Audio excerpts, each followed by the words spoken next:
আজ আমরা সমীকরণের অঙ্ক শিখব। 5x প্লাস y ইকুয়াল 21 এবং 3x মাইনাস y ইকুয়াল 3 হলে x ও y এর মান কত? ক নম্বরে যে মানটা আমাদের আছে সেই মানটা হলো 2,5। এই 2 হচ্ছে এক্সের মান, 5 হচ্ছে ওয়াইয়ের মান। এই 2 আর 5 আমরা 1 নম্বর সমীকরণের বাম পাশে বসাবো।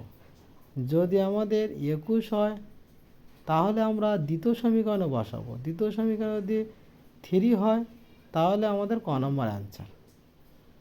আর যদি না হয় তখন আমরা খ নম্বরে মান বসাবো, গ নম্বরে মান বসাবো আর ঘ নম্বরে মান বসাবো।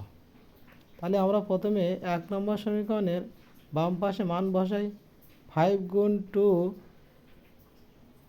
প্লাস 5, 5 গুণ 10 প্লাস 5, তাহলে 59।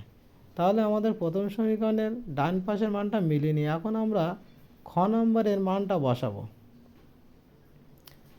5 গুণ 3 প্লাস 6, 3 বছর 15 আর 6 21। তাহলে আমাদের প্রথম সমীকরণে মিলেছে। এখন আমরা দ্বিতীয় সমীকরণে মান বসাবো।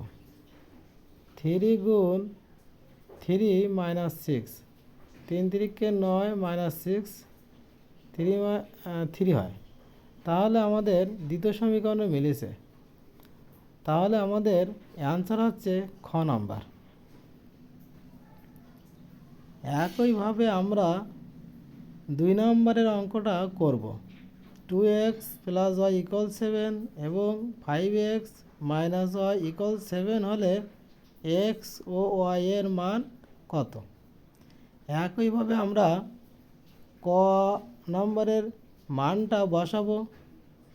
প্রথম সমীকরণে বাম পাশে 2 গুণ 3 প্লাস ওয়াইয়ের মান মাইনাস 2, 3 দুনো 6 প্লাস মাইনাস 2 বিয়োগ করলে 4। তাহলে আমাদের মিলেনি। তাহলে আমাদের দ্বিতীয় সমীকরণে বসানোর প্রয়োজন নেই।